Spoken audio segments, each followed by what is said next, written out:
What if I told you that you're leaving hundreds of thousands of dollars on the table just because you're too lazy to set up these two flows, the abandoned cart and abandoned checkout flows? Chances are your customers who abandon their cart or abandon their checkout just need a little push to make them convert. I'm going to be sharing the step-by-step process on how to create a high converting abandoned cart and abandoned checkout flow that you can steal and implement for your store right now to generate hundreds of thousands of dollars in revenue. The first things that you're going to want to do are make sure that your triggers are working properly. What you're going to do here is you're going to come down into your Klaviyo account. I'm going to go into metrics. We're just going to go cart. We're going to find this added to cart metric. There are instances where this has come up. So that is perfect. We know that the added to cart metric is working. And then finally, what we're going to do here is we're just going to go in here for checkout. It's going to make sure this is working. And yeah, as we can see, plenty of people here falling into the category of checkout started. Step 2 is actually going to be creating our flows. Now we're going to do this a little bit differently for abandoned cart than we will do for abandoned checkout, but I'm going to show you both here. For abandoned cart, what I recommend doing is going here and going from scratch abandoned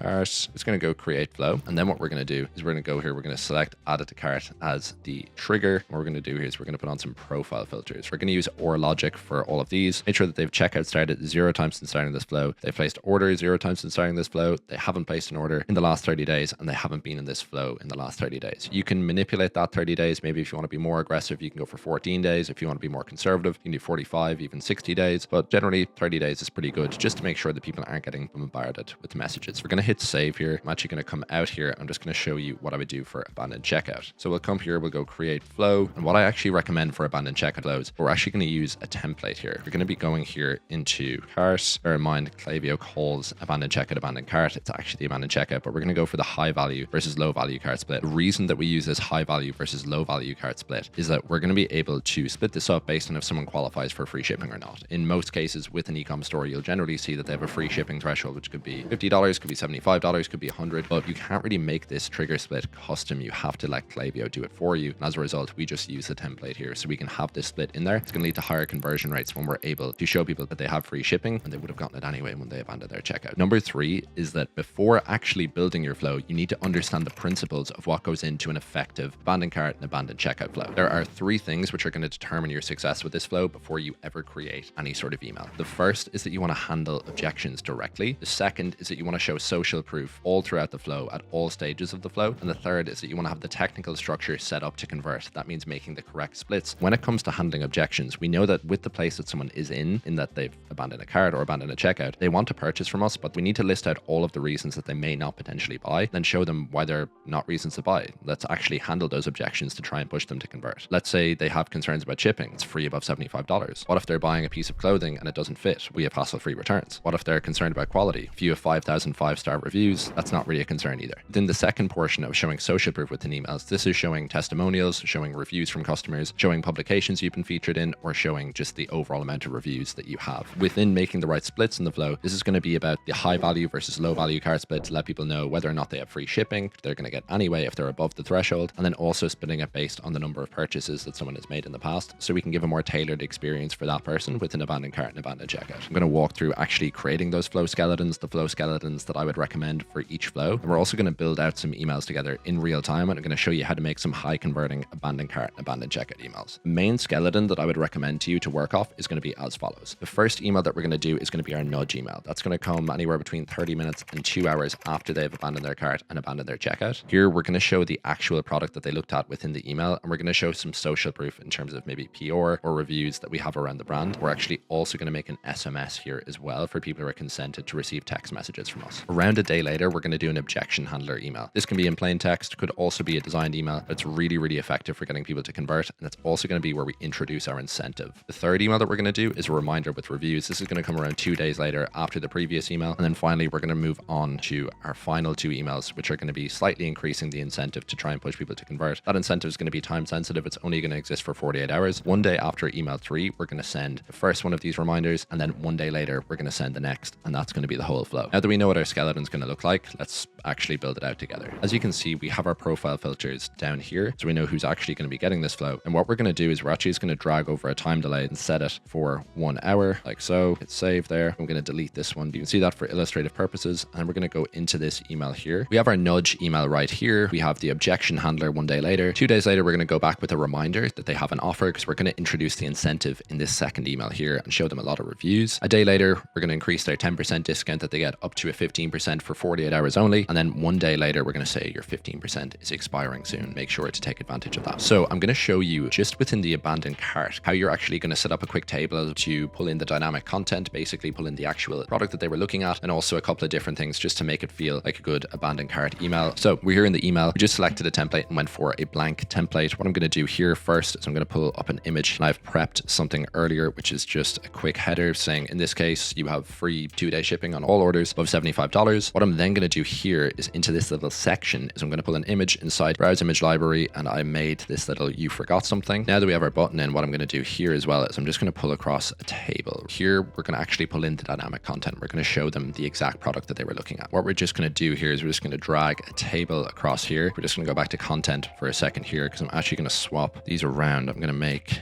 an image on the left and I'll make a text on the right. What we're going to do here, we're just going to go quick copy and paste event.name and then the price. So what I'll do also here is I'm just going to swap back to the image, and we'll just go back to the row and column settings. We're just going to go event.extra.line_items. Alias here is just going to be item, and then we're good. So now I'll come back to the image section here. I'm going to go add dynamic image, event.image.url. I'm going to save that there. Here we'll just go abandoned cart. This is just good for your general deliverability, having some alt text here on the image. I'm just going to go brand.com/cart. This is just as some placeholder stuff here. We go back, we are done. Now what I'm going to do, just on the next few sections, we have our dynamic content here. I'm just going to pull in a little image here at the bottom, because we're going to do something here which is just going to show some general content that they can use. This is just something that I created earlier. You can see here, just going to pull in a little spacer as well to make that look a bit better. Free 2-day shipping above $75, just like we have up here. We have over 3,000 5-star reviews, hassle-free returns, and made in Portugal. Just put that in there because in fashion, a lot of people like that. Portugal is known for its quality. Then I will pull in a text block here, and within this text block, I'm just going to pull in some copy that I prepared earlier, just some placeholder stuff, keep text and styles, and I'm going to move this around a little bit. I'm going to make sure that's aligned in the center, and then I'm just going to go for a normal enough font here, and then let's try 20 pixels, and then here we'll pull in another little spacer. Here we have, I would say, a pretty okay looking abandoned cart email. So we'll hit save, we'll go back to the rest of our skeletons here, and we'll take a quick look. We're just going to search here for cart. We're going to select this template. So remember, we want to create abandoned cart from scratch. We want to create abandoned checkout from the template. I'm just going to go here. We're going to swap the name around here so we don't get confused. Let's go abandoned checkout reminder, and then we're going to go create flow. The reason that we actually want to do this in terms of using Klaviyo's template is because we can't create that cart value split manually. We actually have to leave Klaviyo do it for us. And so here we put in the example. We said that free shipping is above $75. So we'll just put that in here and split up their cart value at $75. And because this is actually a Shopify metric, it's actually a custom metric that added to cart. So that's why we have to create a custom table in order to show them dynamic content. But what we can do in here is we can actually go into one of these emails and we can take this table and we can actually save it. What I'm going to put in here is just abandoned checkout dynamic product block. We're just going to save that. Come out of here, we'll go save. And then what we can do is we pull another email in here. We can come into our email. We can go select template. We're just going to go create blank email once again. Once we're in here, what we can actually do is we can go to our universal content. And what we're going to do is we're just going to search for the block that I made. So we have this block right here. We're just going to pull that in there. And voila, we can see that it pulls itself in very easily. We don't have to make a table each time. We can just go in and save this product block. You can actually do the same for the abandoned cart dynamic product block as well once you've made it once. So now we're going to come back into the abandoned cart flow I made. We're just going to see here, we have our nudge email, which obviously we saw. We can see nothing's showing up because our abandoned cart block is set up correctly. It's not going to show any previewed products because it's not pulling in any particular person or any particular event. So it's just going to show it as blank. Then what we have is we have our objection handler email. We have a reminder plus reviews. We go from 10% to 15% and then that 15% expiring. I'm just going to show you a couple of email examples. So right here, we have an objection handling email and we can see here it goes through all of the actual concerns that they might have when it comes to actually purchasing the products. And it explains away why none of them are actually issues and why they should fully trust the brand and why they should purchase from us. That's our objection handler. Here we have some good content, kind of a mythbuster email. This is a really good one to do in the abandoned checkout flow. Also see this from Hims here, putting the myths to bed. Really, really solid email. Here you can introduce your incentive or introduce it in the objection handling email and say, hey, you also have 10% off. And that's really, really effective. Also here we have email which goes goes through another objection, which could be about quality, particularly if they're buying clothing, talks through the brand's focus on quality in all aspects. And then finally, we can see here free shipping. We could do this instead as 15% off. So, hey, you're so close to purchasing, here, take 15% off your order now for a limited time, 48 hours. We could chuck that in here kind of down towards the bottom of the flow. Then we can just go expiring here. The actual final thing that we can do here, we're going to take a conditional split. We can just say, can receive SMS marketing. We're just going to say yes. What we're going to do here is we're just going to pull a quick SMS in here. So you can see we're going to do this before the time delay for the next email. So they're actually going to receive this pretty much right away alongside their email. We're just going to give them a quick one SMS message. Make sure that you pull in the actual link,